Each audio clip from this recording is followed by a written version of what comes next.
I wanted to start a little unconventional today. I wanted to talk real quick about what it actually means to support the troops.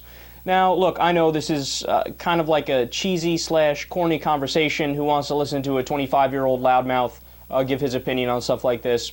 And I understand it. If this isn't your thing, you don't want to hear me talk about it, by all means, hit the X out button. I got no problem. Stop listening to the radio. No big deal. But here's the thing, man. It always got me, from when I started following politics until today, it always pissed me off whenever everybody pretends on just this one day of the year, Memorial Day, they say, we love the troops. You don't understand, we love the troops so much. Yeah, but you know that old adage, that old cliche / platitude, actions speak louder than words? You see, I actually believe that. So if you go out there and you pay lip service to the troops one day of the year, well, whoop-de-frickin-do, you're still probably an asshole. But what I think actually supports the troops and actually shows patriotism is doing a lot of the things that morons in the country would think is the opposite of supporting the troops. So what do I mean by that? Well, look, just to give you an example, here are just some of the countries we've invaded since World War II. You've heard me read some of this list before, but I want to do it again because I think these are staggering facts. We invaded Guatemala twice, Cuba, the Dominican Republic, Grenada, Korea, Lebanon, Vietnam, Laos, Cambodia, Iran twice, Libya 3 times, Panama, Iraq twice, Somalia, Yugoslavia, Bosnia, Kosovo, Afghanistan, the Philippines, Honduras, Nicaragua, and that's not even the entire list. In fact, I think there's a tremendous Wikipedia page, and just calm down, it's not from some random schmo, it's from Wikipedia, the free encyclopedia, so this page is just as legit as any encyclopedia, that documents every place the United States has invaded, and it's basically everywhere in the fucking world, right? So my idea of supporting the troops is not, hey, let's sing rah-rah one day of the year and all act as if that's what actual patriotism is. No, my idea of supporting the troops is, it's very simple. Use the golden rule.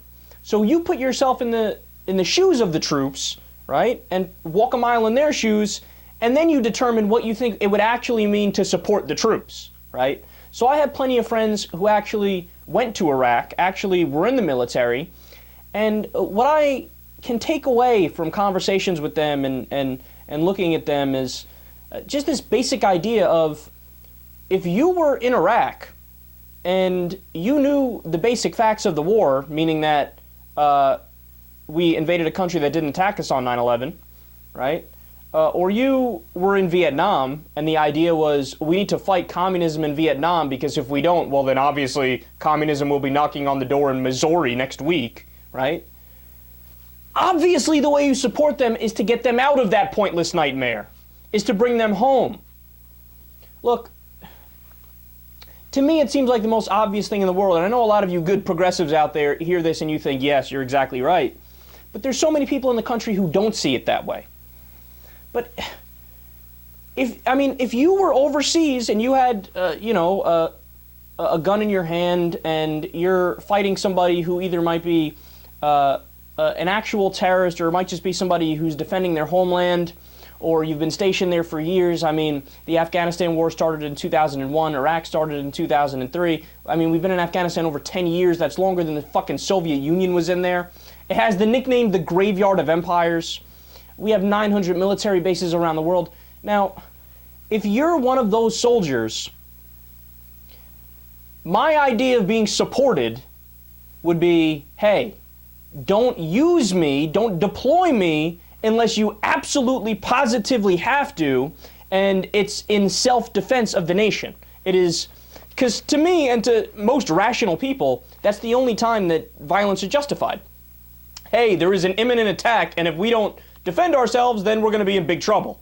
Okay, then you use the troops. You don't use it for the 976 examples we just gave before of these random countries where we try to prop up dictators that are kind to our own interests. No, you let them democratically choose their leadership and we don't get involved. Now, of course, that's not the fault of the troops if they're carrying it out. It's the fault of the leadership. It's the fault of the politicians in Washington and the moneyed interests and corporations, et cetera, right? But just like I tweeted earlier, man, I know it sounds cliche, I know it sounds like a platitude, but I mean, I think it's very straightforward.